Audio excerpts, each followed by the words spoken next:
पेश है भारत चोण कमीशन द्वारा विशेष स्पॉन्सर्ड प्रोग्राम मतदाता जंक्शन सीजन 2 की 12वीं कड़ी। जद जुड़न लोकां नाल लोक वोटां नाल वोट बने तद लोकतंत्र दा सिस्टम मतदाता जुड़दे जान बने तद ऐसा नवा कनेक्शन मतदाता जंक्शन हैशटैग मतदाता जंक्शन हैशटैग मतदाता जंक्शन।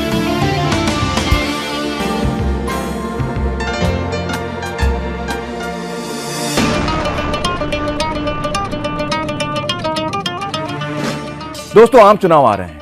दुनिया का सबसे बड़ा लोकतंत्र एक बार फिर अपने लिए एक सरकार चुनेगा। हर नागरिक को इसका हिस्सा बनने का मौका मिलेगा, लेकिन हम अक्सर भूल जाते हैं कि इस वोट के अधिकार को हम तक पहुंचाने के लिए हमारे पूर्वजों ने कितनी बड़ी बड़ी कुर्बानियां दी थी। इसीलिए उनको याद करते हुए, उनकी कुर्बानियों को याद करते हुए आज मैं आपके सामने एक शपथ लेना चाहूंगा। ये मेरे हाथ में तिरंगे के रंग के 3 धागे हैं। इन्हें मैं अपनी कलाई पर बांधूंगा। ये नाजुक धागे उस मजबूत शपथ का प्रतीक है कि मैं न डर से, न दबाव से, न धर्म जाति के नाम पर, न पैसों के लिए, न किसी और लालच के लिए मैं अपना वोट नहीं बेचूंगा। और ये धागे मेरी कलाई से तब तक नहीं उतरेंगे जब तक मैं इन्हीं हाथों से आने वाले चुनाव में वोट न डाल दूं। ये मेरी शपथ है अपने आप को, अपने वतन को। दोस्तों, हुणे तुसी पद्मश्री पद्म भूषण फिल्म अभिनेता आमिर खान ਨੂੰ ਸੁਣ ਰਹੇ ਸੀ ਤੇ ਉਹਨਾਂ ਦੀਆਂ ਪ੍ਰੇਰਨਾਦਾਇਕ ਗੱਲਾਂ ਜਿਨ੍ਹਾਂ ਤੋਂ ਤੁਹਾਨੂੰ ਇਹ ਪਤਾ ਲੱਗ ਗਿਆ ਹੋਣਾ ਹੈ ਕਿ ਅੱਜ ਅਸੀਂ ਇੱਕ ਹੋਰ ਮਹੱਤਵਪੂਰਨ ਵਿਸ਼ੇ ਤੇ ਗੱਲ ਕਰਨ ਵਾਸਤੇ ਤੁਹਾਡੇ ਰੂਬਰੂ ਹੋਏ ਹਾਂ। ਪ੍ਰੋਗਰਾਮ ਮਤਦਾਤਾ ਜੰਕਸ਼ਨ ਦਾ ਇੱਕ ਹੋਰ ਅੰਕ ਲੈ ਕੇ ਤੇ ਆਓ ਫਿਰ ਇਸ ਪ੍ਰੋਗਰਾਮ ਨੂੰ ਅੱਗੇ ਵਧਾਉਂਦੇ ਹਾਂ। ਕੌਣ ਹੋ ਤੁਸੀਂ ਤੇ ਇੱਥੇ ਕਿਵੇਂ? ਮੈਂ ਹਾਂ ਇੱਕ ਵਿਚਾਰ, ਇੱਕ ਚੇਤਾਵਨੀ ਜਾਂ ਇੱਕ ਸਲਾਹ ਜਿਹਨੂੰ ਪਰਖ ਨਾ ਹੋਵੇ ਆਪਣੇ ਚੰਗੇ ਮੰਦੇ ਦੀ, ਠੀਕ ਗਲਤ ਦੀ, ਨੈਤਿਕ ਅਨੈਤਿਕ ਦੀ, ਉਹਦੇ ਉੱਤੇ ਰਹਿੰਦੀ ਹੈ ਮੇਰੀ ਖਾਸ ਨਜ਼ਰ। ਤੁਸੀਂ ਤਾਂ ਕਾਫੀ ਸੰਜੀਦਾ ਗੱਲਾਂ ਕਰਦੇ ਹੋ। ਵੇਖੋ, ਮੈਂ ਤਾਂ ਠੀਕ, ਚੰਗਿਆਈ, ਇਮਾਨਦਾਰੀ ਤੇ ਨੈਤਿਕਤਾ ਦੀ ਗੱਲਾਂ ਕਰਦੀ ਹਾਂ ਬਸ। वो तो ठीक है, पर बुझारत जी क्यों पा रहे हो? ਸਹੀ ਕਿਹਾ ਤੁਸੀਂ, ਮੈਂ ਬੁਝਾਰਤ ਹੀ ਹਾਂ। ਸਾਡੇ ਸਰੋਤਿਆਂ ਦੀ ਕਿਹੜੀ ਬੁਝਾਰਤ ਦਾ ਹੱਲ ਕੱਢਣਾ ਹੈ ਜੀ ਤੁਸੀਂ ਅੱਜ? ਇਹ ਕਿ ਲੋਕ ਐਥੀਕਲ ਵੋਟਿੰਗ ਦੇ ਬਾਰੇ ਚ ਜਾਣਨ। ਬੜੀ ਸਿੰਪਲ ਜੀ ਗੱਲ ਹੈ। ਜੇਕਰ ਤੁਸੀਂ ਆਪਣੇ ਇਸ ਵੋਟ ਦੇਣ ਦੇ ਮੌਕੇ ਨੂੰ ਫॉर ਗ੍ਰਾਂਟਡ ਲੈਂਦੇ ਹੋ, ਇਹ ਸੋਚਦੇ ਹੋ ਕਿ ਇਹਦੇ ਚ ਕੀ ਹੈ, ਕਿਸੇ ਨੂੰ ਵੀ ਵੋਟ ਦੇ ਦੇਣਾ, ਤੇ ਤੁਸੀਂ ਤਾਂ ਮੋਲ ਭਾਵ ਵੀ ਕਰ ਲੋਗੇ ਤੇ ਲੋਕਾਂ ਦੇ ਵੋਟ ਇਕੱਠੇ ਕਰਕੇ ਲੈ ਆਉਂਗਾ, ਹੋਰ ਵੀ ਬਹੁਤ ਕੁਝ ਮਿਲ ਸਕਦਾ ਹੈ। ਪਰ ਕੀ ਤੁਸੀਂ ਜਾਣਦੇ ਹੋ ਕਿ ਤੁਹਾਡੀ ਜ਼ਰਾ ਜਿੰਨੀ ਗਲਤੀ ਜਾਂ ਲਾਲਚ ਦੇ ਨਾਲ ਚੋਣ ਪ੍ਰਕਿਰਿਆ ਤੇ ਕਿੰਨਾ ਮਾੜਾ ਅਸਰ ਪਵੇਗਾ? ਕਹਿ ਤਾਂ ਸਹੀ ਰਹੇ ਹੋ ਤੁਸੀਂ ਕਿ ਇੱਕ ਗਲਤ ਉਮੀਦਵਾਰ ਦੀ ਚੋਣ ਆਪਣੇ ਖੇਤਰ ਦੇ ਵਿਕਾਸ ਤੇ ਤਰੱਕੀ 'ਚ ਕਿੰਨਾ ਵੱਡਾ ਰੋੜਾ ਬਣ ਸਕਦਾ ਹੈ।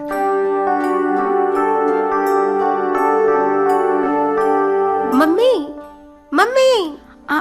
ਓਏ, ਇਹ ਕੌਣ ਆਵਾਜ਼ਾਂ ਮਾਰ ਰਿਹਾ? ਸੁਣਿਆ ਤੁਸੀਂ? ਹਾਂ ਸੁਣ ਰਿਹਾ। ਚਲੋ ਵੇਖਦੇ ਹਾਂ, ਤੁਸੀਂ ਵੀ ਚਲੋ ਸਾਡੇ ਨਾਲ। ਮੰਮੀ, ਕਿੱਥੇ ਹੋ ਤੁਸੀਂ? ਕੀ ਹੋਇਆ ਮੇਰਾ ਪੁੱਤ, ਇੰਨੀ ਘਬਰਾਈ ਹੋਈ ਕਿਉਂ ਆ?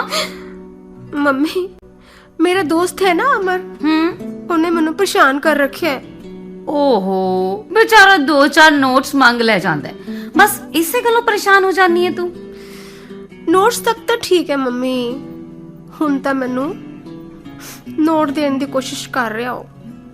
ਅੱਛਾ, ਇੰਨੇ ਵਧੀਆ ਨੋਟਸ ਨੇ ਤੇਰੇ? ਨੋਟਸ ਖਰੀਦਣਾ ਚਾਹੁੰਦਾ ਹੈ? ਨਹੀਂ ਮਾਂ, ਉਹ ਨੋਟਸ ਨਹੀਂ, ਮੇਰੀ ਵੋਟ ਖਰੀਦਣਾ ਚਾਹੁੰਦਾ ਹੈ। ਵੋਟ ਖਰੀਦਣਾ ਚਾਹੁੰਦਾ ਹੈ? ਹਾਂਜੀ, ਮੇਰੀ ਵੋਟ।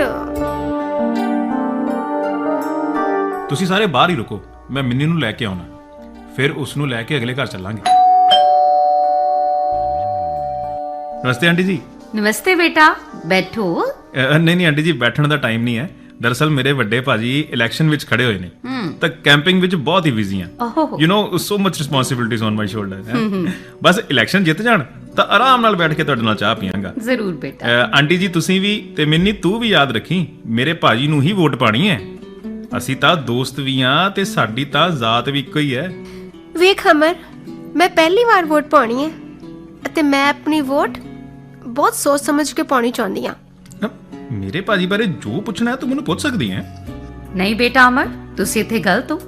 ਤੁਹਾਨੂੰ ਪਤਾ ਨਾ KYC ਐਪ ਬਾਰੇ, ਯਾਨੀ ਨੋ ਯੋਰ ਕੈਂਡੀਡੇਟ ਵਾਲੀ ਐਪਲੀਕੇਸ਼ਨ। ਉਹਦੇ ਚ ਮਿੰਨੀ ਪਹਿਲਾਂ ਦੇਖੇਗੀ ਕਿ ਉਮੀਦਵਾਰ ਦਾ ਕੋਈ ਅਪਰਾਧਿਕ ਪਿਛੋਕੜ ਤਾਂ ਨਹੀਂ ਹੈ। ਪੂਰੀ ਜਾਣਕਾਰੀ ਤੇ ਤਸੱਲੀ ਕਰਨ ਤੋਂ ਬਾਅਦ ਹੀ ਮਿੰਨੀ ਸੋਚ ਸਮਝ ਕੇ ਵੋਟ ਪਾਵੇਗੀ। ਪਰ ਉਹ ਗੱਲ ਠੀਕ ਹੈ ਆਂਟੀ ਜੀ, ਪਰ ਮੈਂ ਤੇ ਮਿੰਨੀ ਦੋਸਤ ਆ ਦੋਵੇਂ। ਹਾਂ, ਪਰ ਦੋਸਤੀ ਦੀ ਖਾਤਰ ਮੈਂ ਬਿਨਾਂ ਸੋਚੇ ਵਿਚਾਰੇ ਹੀ ਆਪਣੀ ਵੋਟ ਖਰਾਬ ਨਹੀਂ ਕਰ ਸਕਦੀ। ਪੂਰੇ 5 ਸਾਲ ਦਾ ਸਵਾਲ ਹੈ। ਮਿੰਨੀ ਇਹ ਤਾਂ ਹੱਦ ਹੋ ਗਈ। ਜੇਕਰ ਤੁਸੀਂ ਮੇਰਾ ਸਾਥ ਨਹੀਂ ਦੇਵੋਗੇ ਤਾਂ ਕੀ ਫਾਇਦਾ ਤੁਹਾਡੀ ਦੋਸਤੀ ਦਾ। ਓਕੇ ਛੱਡੋ। ਅਮਰ ਤੁਸੀਂ ਚਾਹ ਪੀਓਗੇ? ਨਹੀਂ ਆਂਟੀ, ਹੁਣ ਟਾਈਮ ਨਹੀਂ ਹੈ ਮੇਰੇ ਕੋਲ। ਮੈਂ ਚਾਹ ਬਹੁਤ ਸਵਾਦ ਬਣਾਉਣੀ ਹੈ ਬੇਟਾ, ਪੀ ਕੇ ਜਾਈਂ। ਸੌਰੀ ਆਂਟੀ, ਮੈਂ ਸਮਝਦਾ ਕਿ ਸਵਾਦ ਚਾਹ ਬਣਾਉਣਾ ਹਰ ਕਿਸੇ ਦੇ ਵੱਸ ਦੀ ਗੱਲ ਨਹੀਂ ਹੁੰਦੀ। ਮੇਰੀ ਦਾਦੀ ਵੀ ਬਣਾਉਂਦੀ ਹੈ। ਚਾਹ ਪੱਤੀ ਅਤੇ ਖੰਡ ਦੀ ਸਹੀ ਮਿਕਦਾਰ, ਪਾਣੀ ਕਿੰਨਾ ਉਬਾਲਣਾ ਹੈ ਤੇ ਅਦਰਕ ਲੌਂਗ ਦੀ ਮਾਤਰਾ ਕਿੰਨੀ ਹੋਣੀ ਚਾਹੀਦੀ ਹੈ, ਇਹ ਹਰ ਕੋਈ ਨਹੀਂ ਜਾਣਦਾ ਤੇ ਹਰ ਕਿਸੇ ਦੇ ਹੱਥ ਦੀ ਚਾਹ ਪੀ ਕੇ ਮਜ਼ਾ ਵੀ ਨਹੀਂ ਆਉਂਦਾ। ਬਿਲਕੁਲ ਸਹੀ ਕਿਹਾ ਤੂੰ। ਮੈਨੇ ਵੀ ਤੈਨੂੰ ਇਹੀ ਕਹਿਣਾ ਚਾਹੁੰਦੀ ਹੈ। ਇੰਜੀ ਹਰ ਕਿਸੇ ਨੂੰ ਵੋਟ ਨਹੀਂ ਪਾਈ ਜਾ ਸਕਦੀ ਜਦ ਤੱਕ ਉਹਦਾ ਕੰਮ, ਪ੍ਰੋਫਾਈਲ, ਉਹਦੇ ਮੈਨੀਫੈਸਟੋ ਨੂੰ ਨਾ ਦੇਖਿਆ ਜਾਵੇ। ਤੁਹਾਡੇ ਕਹਿਣ ਉੱਤੇ ਵੋਟ ਪਾ ਦਿੱਤੀ ਤੇ ਤੁਹਾਡਾ ਭਰਾ ਸਾਡੇ ਸੋਚਣ ਵਿਚਾਰਨ ਦੀ ਕਸੌਟੀ ਤੇ ਜੇ ਖਰਾ ਨਾ ਉਤਰਿਆ ਤਾਂ ਫਿਰ ਸਾਡੀ ਵੋਟ ਤਾਂ ਹੋ ਗਈ ਨਾ ਬੇਕਾਰ। 5 ਸਾਲ ਵਿੱਚ ਇੱਕ ਵਾਰ ਮੌਕਾ ਮਿਲਦਾ ਅਮਰ ਬੇਟਾ ਆਪਣੇ ਖੇਤਰ ਲਈ ਚੰਗੇ ਉਮੀਦਵਾਰ ਨੂੰ ਚੁਣਨ ਦਾ। ਉਹਨੂੰ ਗਵਾ ਦੇਣਾ ਸਮਝਦਾਰੀ ਤੇ ਨਹੀਂ ਕਹੀ ਜਾ ਸਕਦੀ ਨਾ।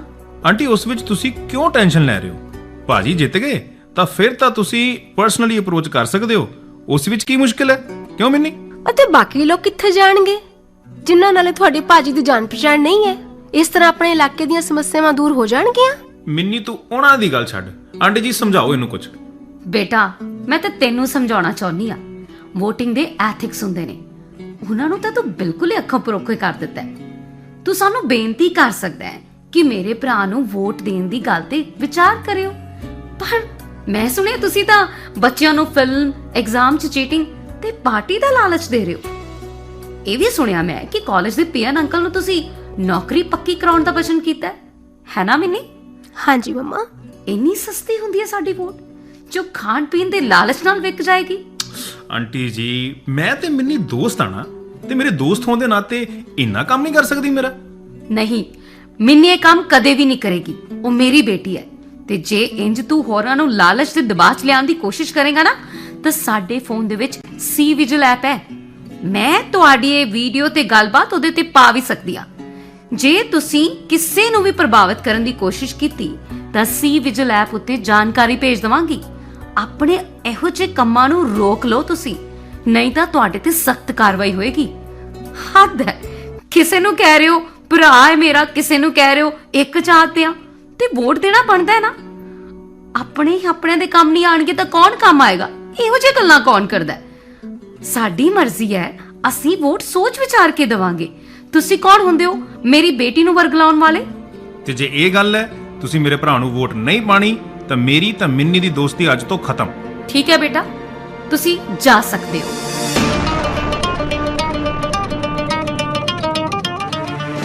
ਬਈ ਵਾਹ, ਮਿੰਨੀ ਤੇ ਮਿੰਨੀ ਦੀ ਮੰਮੀ ਨੇ ਤਾਂ ਕਮਾਲ ਹੀ ਕਰ ਦਿੱਤੀ। ਸਾਡਾ ਜਵਾਨ ਵੋਟਰ ਅਜਿਹਾ ਹੋ ਜਾਵੇ ਤਾਂ ਫਿਰ ਹਮੇਸ਼ਾ ਹੀ ਅੱਛਾ ਉਮੀਦਵਾਰ ਹੀ ਚੋਣ ਜਿੱਤੇਗਾ। आओ जी हुण सुनते हाँ senior deputy election commissioner Dharmendra Sharma ji ने। भारत निर्वाचन आयोग द्वारा लगातार मतदाताओं को जागरूक करने का प्रयास किया जाता है। सभी निर्वाचन क्षेत्रों में जो भी प्रत्याशी घोषित होते हैं उनके विषय में सारी जानकारी अपने प्रत्याशी को यानी KYC ऐप पर दी जाती है। सभी राजनीतिक दलों को अपना घोषित प्रत्याशी के बारे में अखबारों में प्रकाशित करना आवश्यक होता है। सभी मतदाताओं को इनके बारे में जानकर समझकर सही प्रत्याशी को अपना मतदान करना ही मतदान का नैतिक स्वरूप है।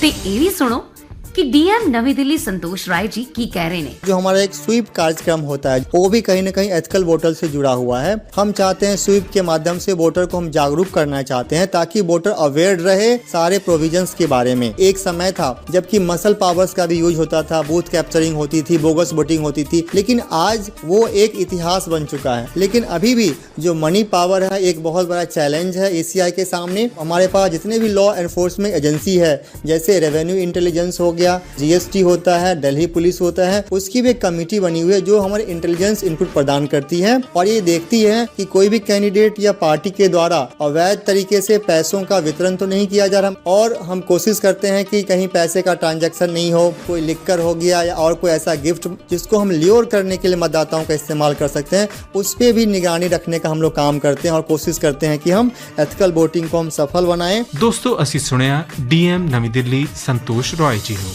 मेरा नाम अनु शर्मा है। मैं एक एक्ट्रेस हूँ, फिल्मों और टेलीविजन में काम करती हूँ। भाई इलेक्शन का मौसम है तो वोट की ही बात कर रही हूँ मैं। कई बार हम सोचते हैं कि एक वोट ही तो है, नहीं भी डालेंगे तो क्या फर्क पड़ जाएगा। हमारे एक वोट से कौन सा सरकार चलेगी। आपका एक वोट तय करता है कि आप कैसी सरकार बनाएंगे। जो आपका वोट खरीद रहा है क्या वो आपके प्रति, अपने देश के प्रति ईमानदार होगा।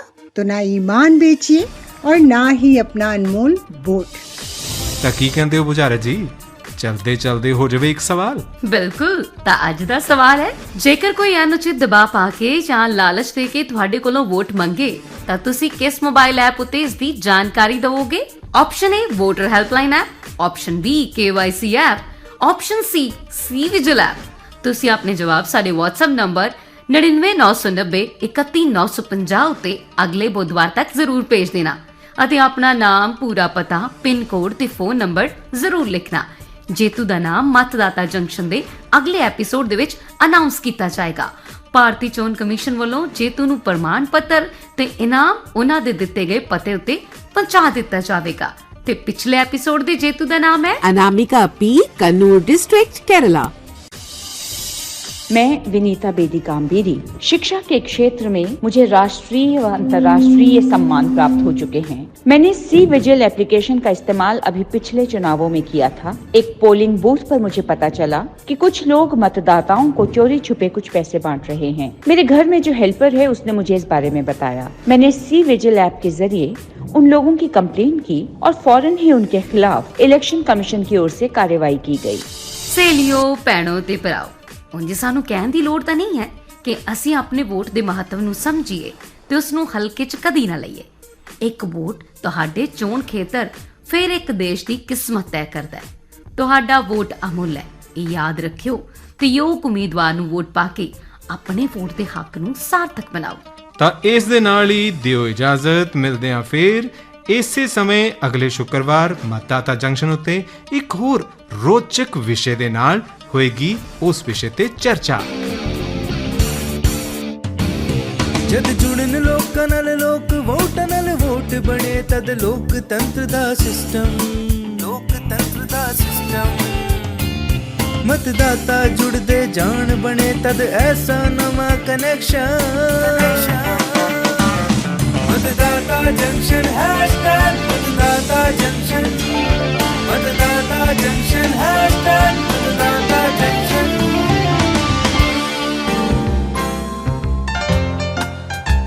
ਹੁਣੇ ਤੁਸੀਂ ਸੁਣ ਰਹੇ ਸੀ ਭਾਰਤੀ ਚੋਣ ਕਮਿਸ਼ਨ ਦੁਆਰਾ ਵਿਸ਼ੇਸ਼ sponsored programme Matdata junction season 2 ਦੀ 12ਵੀਂ ਕੜੀ।